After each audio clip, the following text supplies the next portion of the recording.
Assalamualaikum warahmatullahi wabarakatuh. Perkenalkan, saya Galuh Eka Arum Putri dari kelas MBS 6A akan mempresentasikan bisnis plan Ricebook Nyam dari kelompok 1.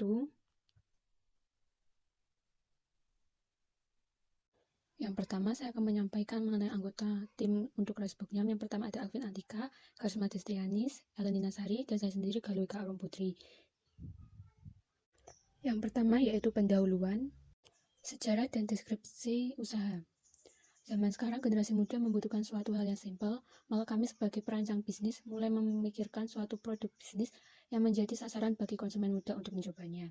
Kami merancang sebuah produk bisnis bernama Ricebook Nyam yang disajikan dalam sebuah makanan berat yang berbahan utama nasi dan daging ayam, dengan ciri packaging atau kemasan yaitu box yang berbentuk mangkuk. Latar belakang kami mendirikan usaha ini yaitu untuk mencakupi kebutuhan konsumen, khususnya konsumen muda dalam sebuah makanan yang praktis. Ide usaha yang kami lakukan dengan membuat rasa saus dan sambal yang beragam pada Ricebook ini, sehingga konsumen dapat memilih sesuai dengan keinginan. Pesaing dan peluang. Persaingan yang ada membuat kami harus memikirkan strategi yang berbeda. Persaingan yang kami rasakan yaitu dari jenis produk yang sama-sama memanfaatkan ayam dan varian rasa sambal. Namun dalam hal ini kami membuat produk dengan kemasan box dan varian rasa saus dan sambal yang dapat dipilih sesuai dengan kebutuhan konsumen.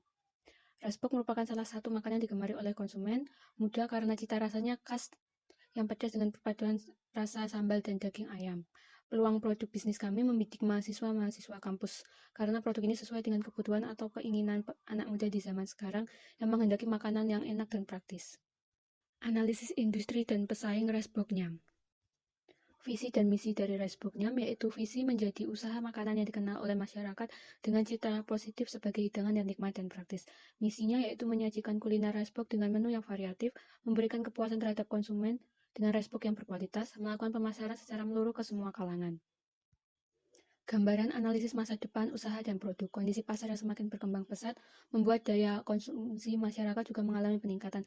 Tingkat daya beli terhadap makanan menjadi salah satu hal yang penting. Para konsumen memilih makanan sesuai dengan keinginan selera masyarakat zaman sekarang, yaitu makanan praktis dan memiliki cita rasa yang pedas. Produk bisnis Ricebook ini kami diusahakan untuk memenuhi kebutuhan di masa sekarang dan masa yang akan datang. Yang selanjutnya yaitu analisis pesaing. Pesaing kami di sini ada 3, yaitu Ayam Ngampus, Kupmak Win Radima Said, Riceball Bahagia di Lawean Surakarta, Cebokin Ricebook di Jepres Surakarta. Yang kami analisis di sini ada produk, harga. Selain itu kami juga menganalisis program promosi, keunggulan serta kekurangan dari pesaing tersebut. Dari analisis pesaing tersebut, kami membandingkan dengan produk kami yang menghadirkan varian Ricebook saus, Ricebook sambal bawang, dan Ricebook sambal mata. Terkait harga, kami menjual dengan harga Rp10.000. Promosi yang kami lakukan dengan memanfaatkan media sosial dan secara mulut ke mulut kepada calon konsumen. Kami juga melakukan promosi berupa pembelian di atas 5 porsi akan mendapatkan potongan harga. Keunggulan yang kami tawarkan yaitu adanya varian menu, harga yang terjangkau, dan rasa yang enak serta kualitas yang tidak kalah dengan pesaing lainnya. Selain itu, kami juga menggunakan pengemasan dengan menggunakan wadah box yang tentunya akan lebih efisien dan praktis. Selanjutnya yaitu analisis SWOT. Yang pertama ada kekuatan. Kami menggunakan bahan dasar alami tanpa pengawet, harga yang terjangkau, serta kemasan produk yang praktis. Yang selanjutnya yaitu peluang. Konsumen cenderung kuliner yang unik dan praktis, bahan baku yang mudah didapat, sasaran pasar yang luas. Kelemahan, proses pembuatan memakan waktu yang cukup lama, tidak dapat bertahan lama, modal yang terbatas. Ancamannya yaitu banyak produk sejenis, produk mudah ditiru, harga bahan baku yang mengikuti pasar.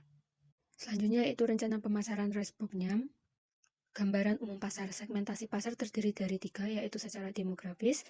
Produknya sebelumnya ditujukan kepada seluruh kalangan mahasiswa UIN Radima Said dan masyarakat umum yang berada di wilayah Kartasura. Kedua, secara geografis. Produk ini berlokasi di lapangan UIN Radima Said, Surakarta ketika bazar, dan tepatnya pun sangat strategis untuk dijangkau masyarakat Kartasura maupun. Ketiga, secara psikografis, produk bisnis ini ditujukan bagi kelas menengah ke bawah maupun menengah ke atas karena harga yang terjangkau, sehingga tidak terlalu ada batasan bagi orang-orang untuk menikmati produk ini. Targeting produk ini dapat dinikmati untuk kalangan menengah ke atas maupun menengah ke bawah. Positioning produk yaitu memiliki kelebihan yaitu enak dan praktis sehingga konsumen dapat merasakan kenikmatan produk ini. Yang selanjutnya yaitu strategi pemasaran. Yang pertama ada produk. Produk yang kami jual merupakan Ricebook Nyam, yaitu berisi ayam goreng serta dipadukan dengan sambal serta saus yang pedas. Yang kedua yaitu harga atau price. Kami menjual produk ini seharga Rp10.000 per porsinya. Yang ketiga yaitu promosi. Kami melakukan promosi secara online dan offline. Yang pertama, promosi online kami lakukan menggunakan media Instagram dan WhatsApp. Untuk promosi offline kami menggunakan mulut ke mulut, menawarkan dan mempromosikan ke teman, sesama mahasiswa, dan masyarakat sekitar kampus UIN Raden Mas Said. Yang keempat, place atau lokasi. Produk kami dipasarkan pada saat bazar yang diselenggarakan oleh pihak fakultas. Selanjutnya, organisasi dan manajemen Resboknya. Yang pertama ada rencana organisasi. Usaha ini akan diberi nama Resboknya.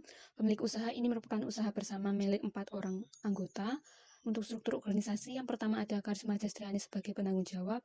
Yang kedua ada Galuh Eka Arum Putri sebagai bagian keuangan, Elani Nasari sebagai bagian pemasaran, serta Alvin Antika sebagai bagian operasi dan produksi. Berikut ini merupakan jadwal kegiatan praoperasional dan pelaksanaan dari usaha Resboknya. Berikut ini merupakan rencana proses produksi dan operasional. Yang selanjutnya ada rencana kebutuhan bahan baku sebagai berikut.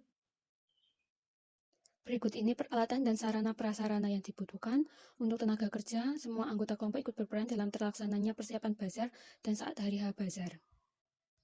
Selanjutnya mengenai rencana keuangan, kebutuhan aset atau peralatan yang kami butuhkan yaitu sebesar Rp751.000.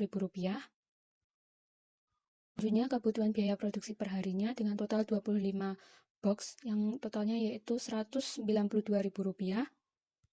Dari total biaya peralatan dan biaya produksi tersebut, total modal yang awal yang kami butuhkan yaitu sebesar Rp943.000. Yang selanjutnya yaitu biaya tenaga kerja dan biaya overhead pabrik. Total biaya produksi yaitu sebesar Rp166.500 untuk sehari dan Rp4.749.000 per bulannya. Proyeksi laba pada saat bazar 2023, asumsi semua Resbok terjual 25 box dengan harga Rp10.000, maka biaya operasional yang dikeluarkan yaitu sebesar Rp10.000 untuk biaya transportasi. Selanjutnya yaitu proyeksi laba rugi. Dengan proyek penjualan sebesar 25 box per hari, laba bersih yang akan didapatkan yaitu sebesar Rp46.800 dalam seharinya dan Rp1.404.000 per bulannya. Selanjutnya yaitu perhitungan break-even point atau BEP. Biaya variabel per unitnya yaitu sebesar Rp7.680 dengan biaya variabel tetap sebesar Rp30.861, maka BEP yang didapatkan yaitu 13 box per hari dan 390 box per bulannya. Yang selanjutnya yaitu payback period atau periode pengembalian. Payback period dalam usaha ini adalah 8 bulan dan untuk selanjutnya yaitu perhitungan average rate of return atau total pengembalian. ARR yang kami dapatkan adalah 1,49. Nilai ARR tersebut menunjukkan kemungkinan pengembalian investasi awal yang tinggi yaitu sebesar 149% dari modal awal yang ditanamkan. Untuk selanjutnya pada realisasi bazar, pada hari pertama kami dapat menjual 26 box dan hari kedua 32 box. Dengan 2 hari tersebut total keuntungan yang kami dapat yaitu Rp127.500 dan modal yang kami keluarkan yaitu Rp452.500. Pada saat bazar, kami mengalami beberapa kendala seperti tahap persiapan, harga bahan baku yang kami butuhkan mengalami kenaikan sehingga dalam hal ini kami harus dapat mengidentifikasi dan memilah bahan baku yang berkualitas dan memiliki harga yang lebih rendah.